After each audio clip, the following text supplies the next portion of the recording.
இறால் பிரியாணி. ஆமா, சைவ இறால் பிரியாணி. சைவ இறால். ஆமா, அது பாருங்க, இறால் மாதிரியே இருக்கும். ஓகே. இறால் மாதிரியே இருக்கும், ஆனா சைவம். சைவம் இதே பார்க்கும்போது அப்படியே இறால் பிரியாணி எப்படி இருக்கு பாருங்க. சைவ ஆம்லேட், அப்படியே ஆம்லேட் மாதிரியே இருக்கும். சாப்பிடுவாங்க, அப்படியே ஆம்லேட் சாப்பிட்ட மாதிரி இருக்கும்.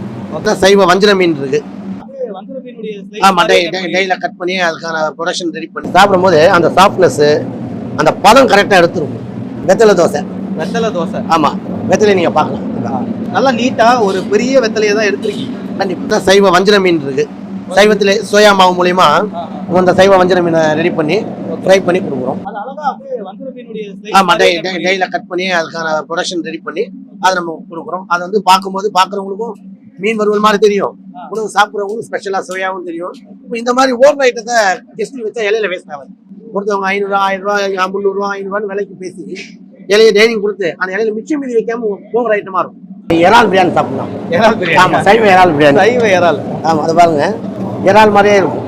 ஓகே. இறால் மாதிரியே இருக்கும், ஆனா சைவம்.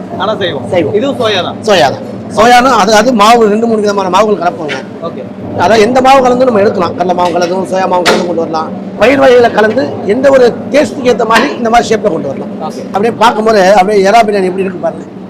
அந்த குவாலிட்டி எங்கேயுமே வந்து குறையாத அளவுக்கு தரத்தை மெயின்டைன் பண்ண அளவுக்கு செஞ்சிருக்கோம்.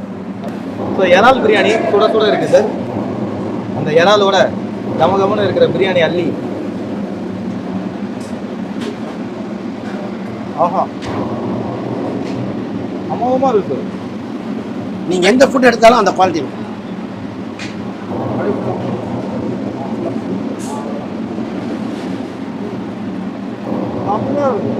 இன்னும் இருக்கு, இன்னும் நம்ம இந்த டூர் முடியல, இன்னும் நிறைய ஐட்டம்ஸ் இருக்கு. ஆஹா.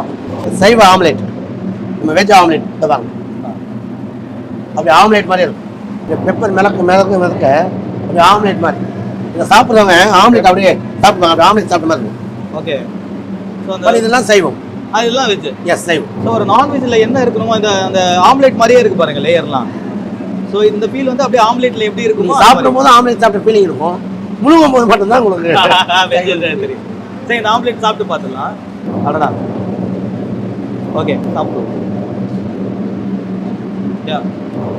இந்த ஆம்லேட்டுடைய டேஸ்ட் கிடைக்கிற மாதிரியே இருக்கு. அதை முழுங்கும் போது உங்களுக்கு வெஜ்ஜா தெரியும். ஆமா, அதை கடிக்கும் போது சுவைக்கும் போதுலாம் உங்களுக்கு அந்த எலாஸ்டிக் ஃப்ளேவரில் வந்து ஆம்லேட் டைப்லேயே எடுத்து செம்மையா இருக்கு. இன்னைக்கு ஒரு ஆர்கானிக் ஃபுட்டு வெத்தலை தோசை. ஆமாம், வெத்தலை நீங்கள் பார்க்கலாம்.